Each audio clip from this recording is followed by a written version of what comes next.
Olá, pessoal. Vamos iniciar mais uma aula de Sociologia para a primeira série do ensino médio com o tema Discurso Racista, Teorias que Excluem. A metodologia a ser utilizada em sala de aula será a metodologia ativa de rotação por estação. Vamos aproveitar bem esta aula porque vai ser muito importante para nós. Então, pessoal, essa habilidade necessária para realizar o aprendizado desse tema é identificar, analisar e discutir as circunstâncias históricas sobre os discursos racistas, etnocentristas e evolucionistas. Esta é a segunda parte que nós vamos dar continuação ao assunto sobre este discurso. Então, vamos lá. Mas as coisas não parou por aí não, gente. Teve muito discurso racista na época.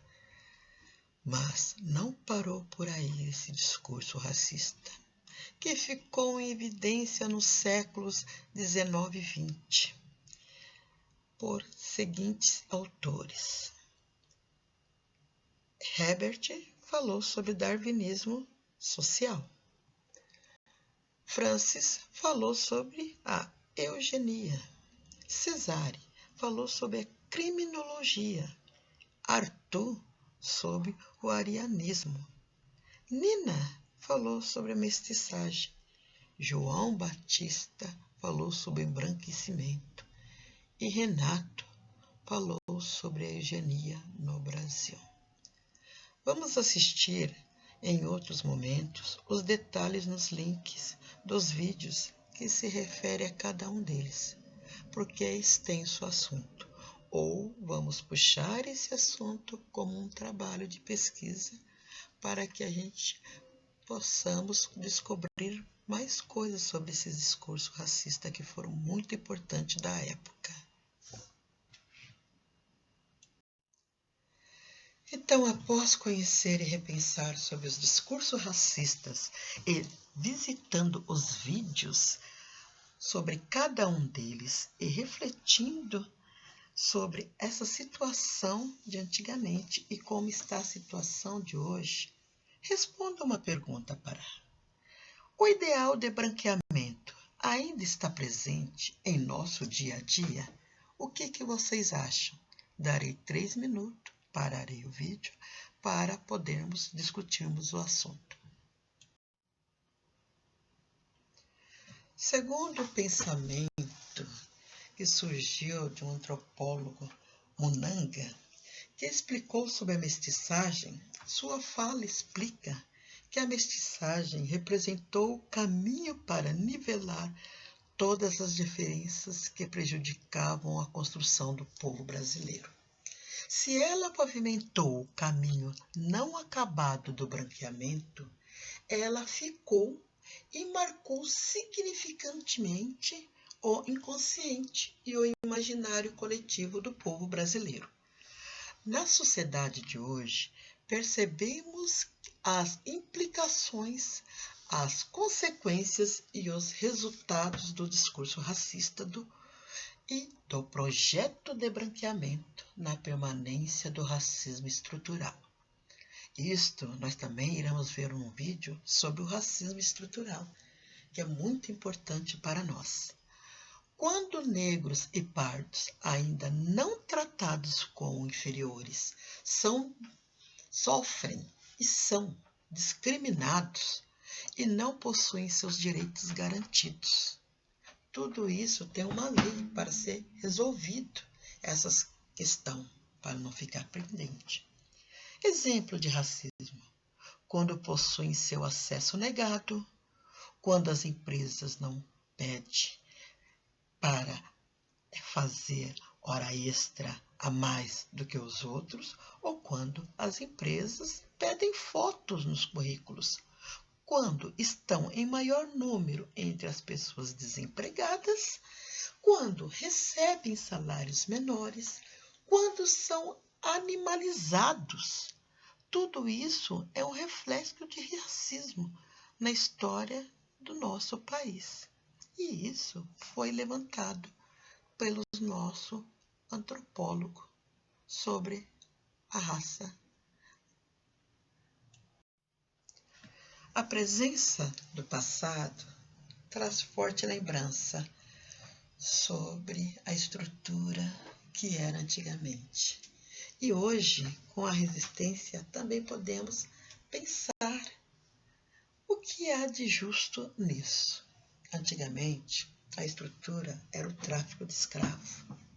As leis eram duras em relação racial.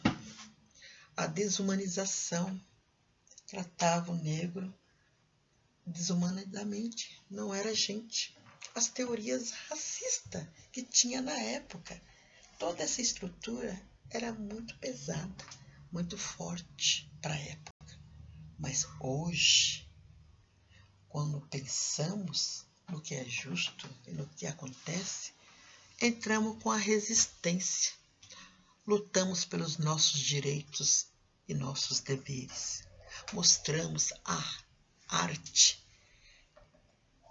Mostramos o reconhecimento. Mostramos que somos contra o racismo. Somos anti-racismo. Porque nós somos um povo de uma geração afrodescendente dentro do Brasil. Vamos agora refletir e responder esta pergunta. Será que todas as pessoas que usam a palavra mestiço conhecem a história que ela carrega? O que vocês acham? Justifique essa resposta. Outra perguntinha. Você tem preconceito de cor? Será? Tem certeza? Então responda. Mais uma perguntinha. Conhece alguém que tenha preconceito de cor? Quantas pessoas? Quem são elas? Por que tem preconceito de cor? Então, uns 3 minutinhos ou 5? Vou dar 5. Vamos discutir. Vou parar o vídeo para responderem e nós discutimos um pouco. Dando continuação, gente, dessas duas perguntas foram realizadas em 1988. Vamos ver então essa estatística dessa resposta para ver o que aconteceu naquela época. Em 1988, por ocasião dos 100 anos da abolição da escravatura, um grupo de estudiosos da USP realizou uma pesquisa com o objetivo de analisar a vigência do preconceito no Brasil. A investigação partia de 2 perguntas básicas. Uma, você tem preconceito de cor? 97%. Conhece alguém que tenha preconceito de cor? 99%. Segundo a antropóloga Lília, todo brasileiro se sentia como uma ilha da democracia racial. Que situação, né, pessoal? Cercado de racista por todos os lados. Esse cenário reproduz o que vimos sobre as teorias racistas dos séculos XIX, que imaginavam a humanidade como uma espécie, de pirâmide social. No topo estariam os homens brancos e europeus. Já na base seria composta por africanos e indígenas. Que triste essa situação. Graças a todos, grata pelas discussões calorosas e a troca de conhecimento. Lembre de levar e trazer mais falas para a próxima aula. Aqui estão as referências.